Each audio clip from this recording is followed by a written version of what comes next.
So today I'm going to talk a little bit about two opportunities for Canadians within the 7th Framework Program. One is a top-down opportunity, the other more of a bottom-up, so the Cooperation-Specific Program and the People-Specific Program. And in order to talk to you about those two opportunities for Canadians, I'll just explain a little bit about what the 7th Framework Program is and who we are, the AirCan Project, European Research Area and Canada Project. So the European Research Area and Canada Project is a joint initiative of the European Union on one side and 7 Canadian organizations. I think most of you will be pretty familiar with these Canadian organizations. Our objective is to promote cooperation between Canadians and Europeans in science and technology research, mainly through the instrument of the 7th Framework Program. And the way we do that is by providing information and assistance to Canadian researchers. Sorry, we're not a funding program.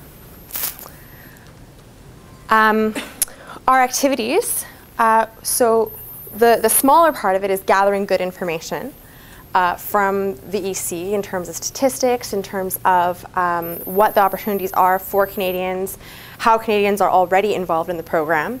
And then the larger part, the main objective, is communicating that information.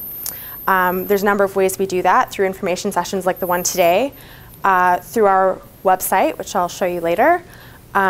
We also send out a newsletter, which if any of you would like to receive, I'm happy to add you to the list.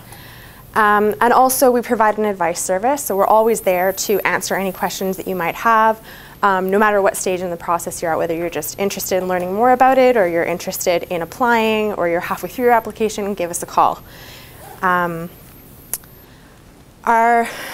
Who we are, basically, our partners. CFI, the Canadian Foundation for Innovation, is our coordinator. Public Knowledge Canada is the secretariat. That consists of Garth and myself. And we're the ones who are there to take your call. We also have partners in Europe who are doing really good work for us. DLR in Germany, APRE in Italy, and here in Canada, Foreign Affairs.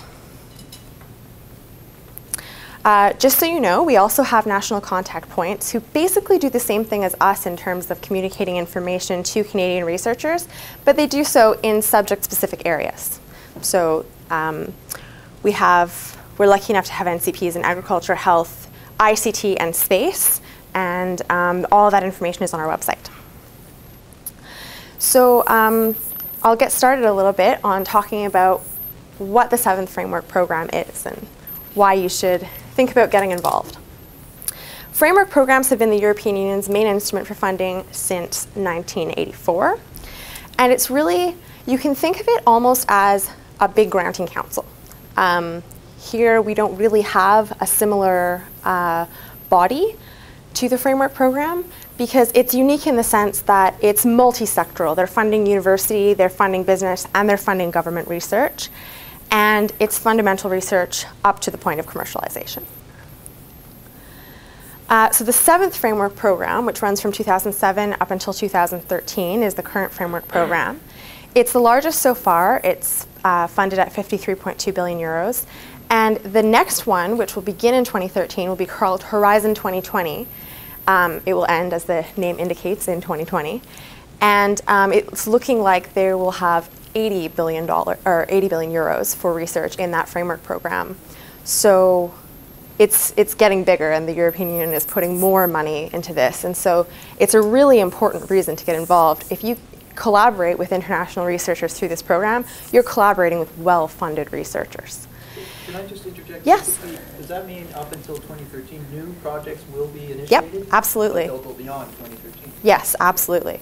So I'll get a little bit more into the mechanism for how, but absolutely, there are project calls for proposals every year. It's also the most international. FP6 had an international element, but it is really in FP7 that third country participation is encouraged. Canada is considered a third country. And this is really important because the previous framework programs didn't have as much emphasis on international, many of your European colleagues won't know that Canadians are eligible to participate with you. So it's a bit of a learning experience for both sides, for the Europeans to learn that in fact Canadians can participate, and in many cases are encouraged to participate, and as well for Canadians to find out how to do that. The structure of the framework program is in 4 major areas, and these are basically just different ways of funding research. So cooperation is collaborative research, ideas frontier research, people basically funds training, and capacities funds research infrastructure. So I'm going to focus today on 2 areas, cooperation and the people program. And this is really a top-down approach to research and a bottom-up approach to research. And there are lots of other ways that Canadians can get involved, but for the sake of time, we'll focus on those today. And if you're interested in the others, happy to take your questions later. So the cooperation-specific program is funded in 10 themes. Those are the themes. You can see all of the themes listed here, and in each of these themes there will be an annual work program, which answers your question, which will be released. The programs calls for proposal are published in July. And in each of these work programs, you'll have very, very specific calls for proposals. This is what we mean by a top-down approach. They're looking for very specific types of research and looking for researchers that can fulfill that. They're called grant agreements, but they're really more like what in Canada we would think of as a contribution agreement. There's obviously a recognition that when you do research, sometimes it changes over time and you'll need to modify your contribution agreement, but it does need to be modified. It's very specific in the sense of there are very specific deliverables and deadlines and reporting to be done. So just to be clear on the way that works. So sort of the time period for work program. So in Europe, the countries know more or less what the calls for proposals that are coming out are going to be sometime between November and March. They know this because the countries are actively involved in creating these calls for proposals, and because they have NCP networks there that are plugged in and have the information. So really this right now, November, is the time, if you're interested, to start contacting your European colleagues and finding out what are the calls for proposals that they're interested in. Right now they're forming their consortia, so it's really the time right now to get involved with those projects. They'll be officially published in July. The deadlines are December and January, and as you can see, that's a pretty short window, so it's why you really need to get started. Yes?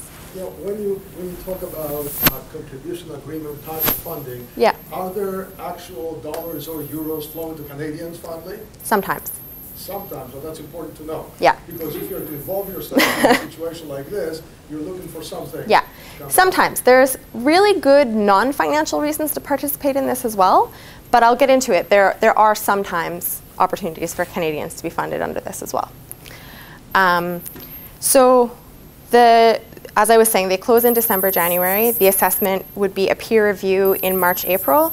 Then if you're accepted, there would be a negotiation phase that would happen between March, April, and you're starting in September. So the non-financial reasons, as you were talking about, why should you do this? I mean, although the answer to your question is sometimes, it really is just sometimes. Most often, there's not going to be funding for Canadians, and so there has to be another reason to do it. And the reason is really that you will have the opportunity to work with the best minds internationally to tackle global challenges and really have an impact for your research. And I mean, we have examples of people who can tell you a little bit about the projects later and some of the benefits of international collaboration. There are also targeted openings that are specifically aimed towards Canadians. So as I was talking about in those work programs earlier, sometimes there'll be a line saying Canadians are encouraged to apply, North Americans are encouraged to apply, or third countries are encouraged. It doesn't have to say that for you to be eligible to apply. You can apply to work with any consortium. However, that's going to be a flag for your European colleagues that they might want to call you. So it's really exciting that those exist. And also, there's a list right now of open calls for proposals that are targeted towards Canadians on our website. So I can help you to find that if you're interested. Currently, those are the areas with open calls for proposals, but there's more coming out every year. So the funding element, when are Canadians eligible to receive funding? It is tough, for sure. Basically, in order to make the case that you should receive funding, you need to show that the Canadian participation is absolutely essential to a project's success. In other words, if the Canadian were not to participate, the project would fail.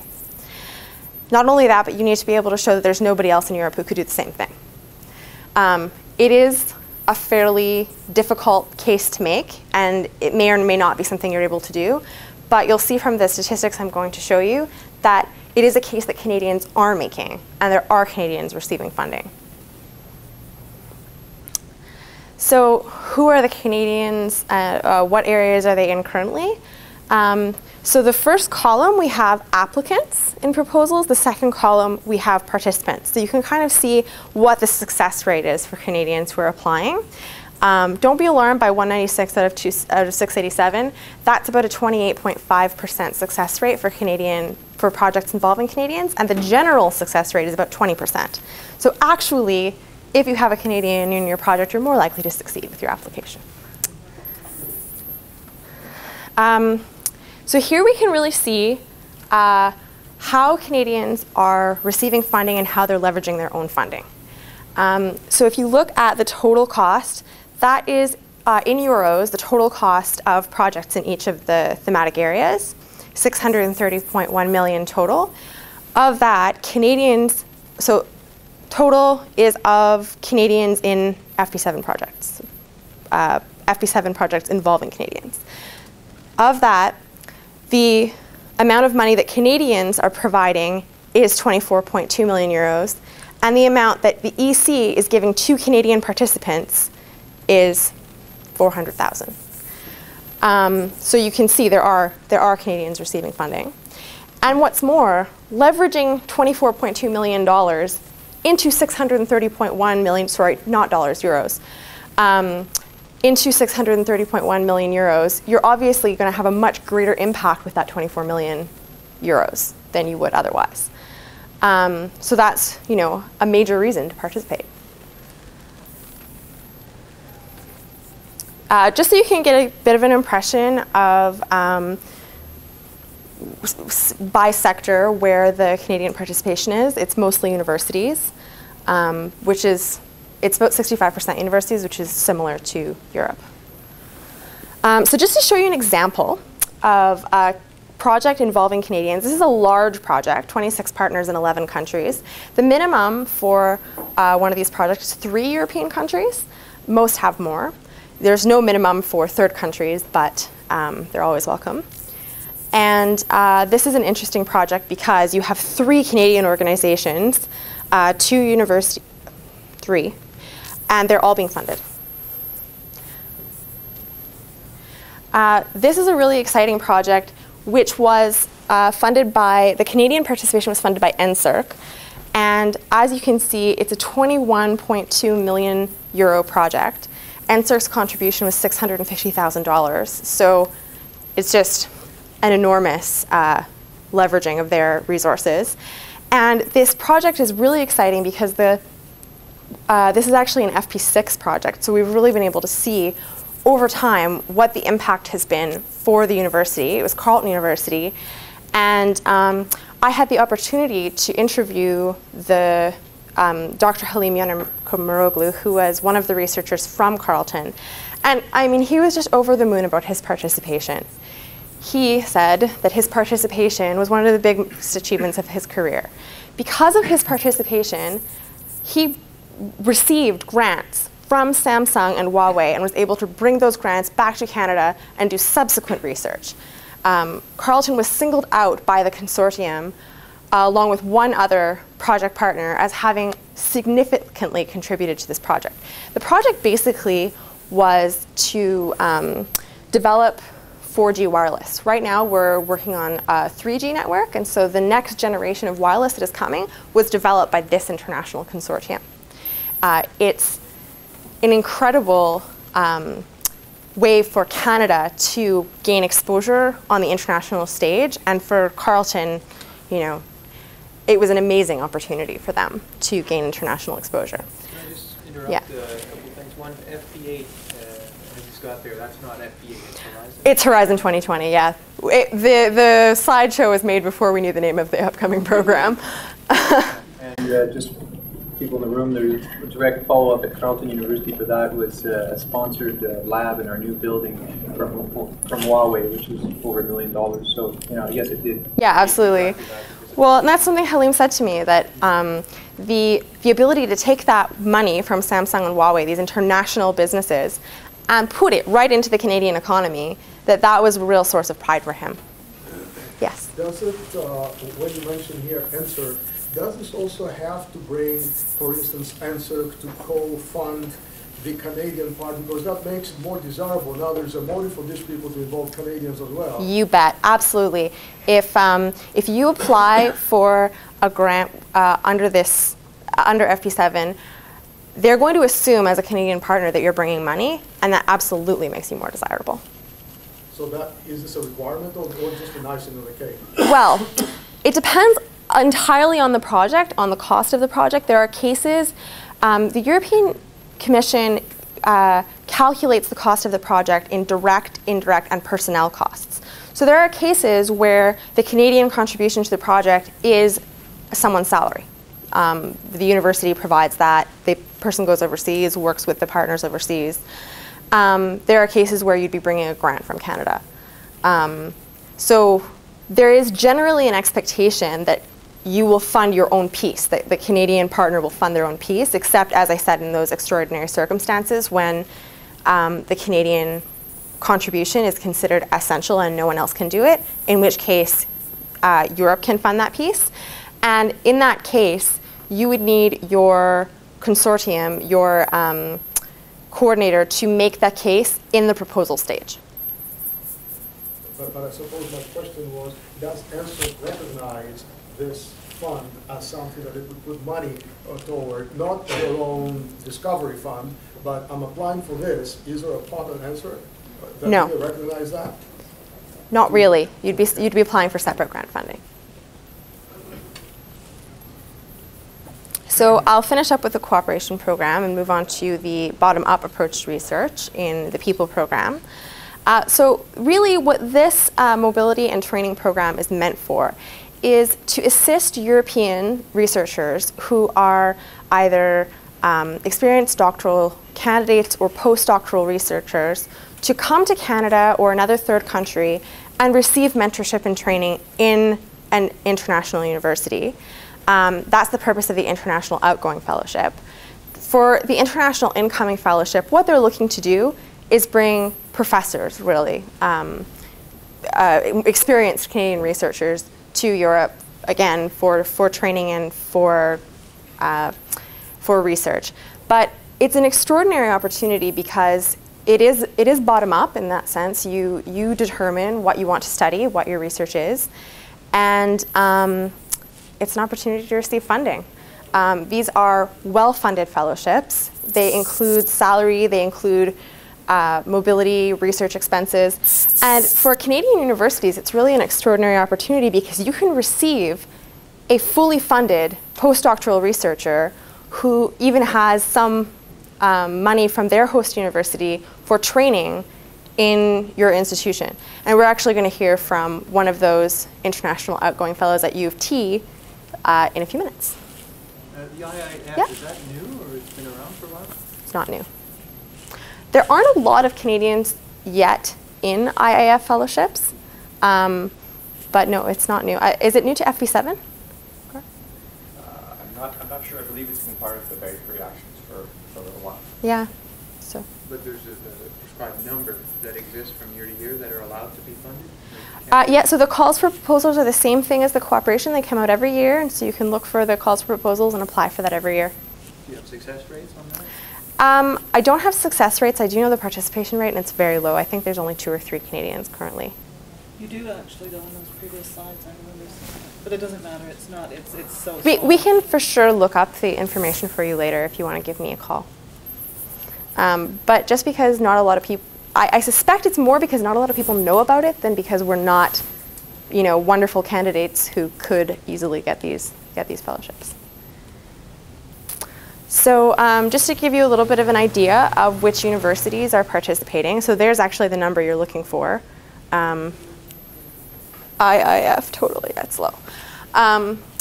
However, we do have higher participation. I'm not actually concentrating on ITN and ARCIS today just for the sake of time, but Initial Training Networks and International Research Staff Exchange Scheme are 2 other programs that Canadians can participate in.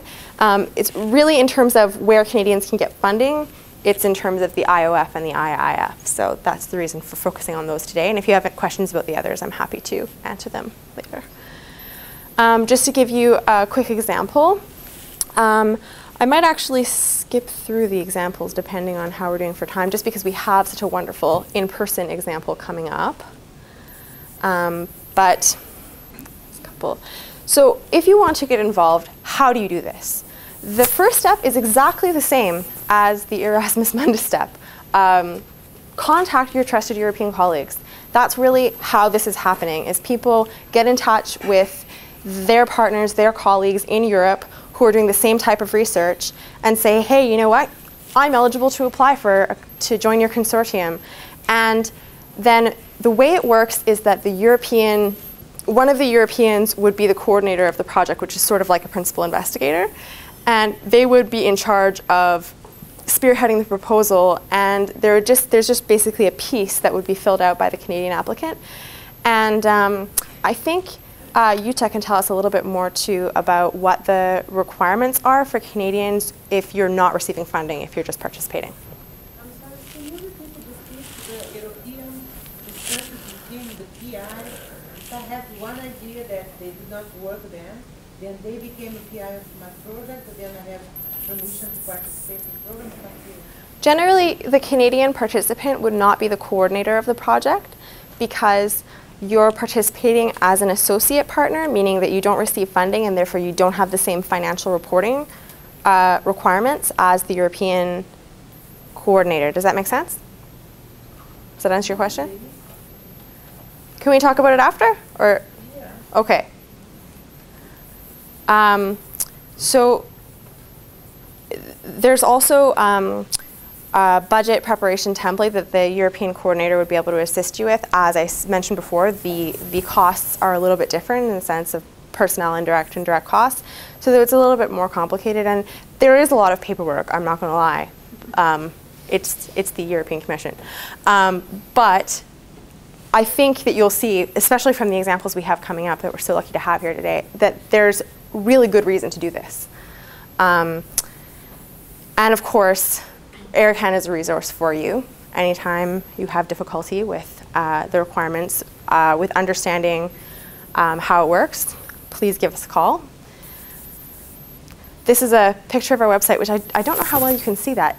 We're finally getting some sun after spending the entire day in the cloud. But our website has lots of good information. It has lots of examples of Canadian success stories. And actually, there's a complete list of Canadians who are participating in FP7 projects currently, if you want to find out who they are. And there's our contact information as well, so you can give us a call. Is there anything I haven't covered? Any questions?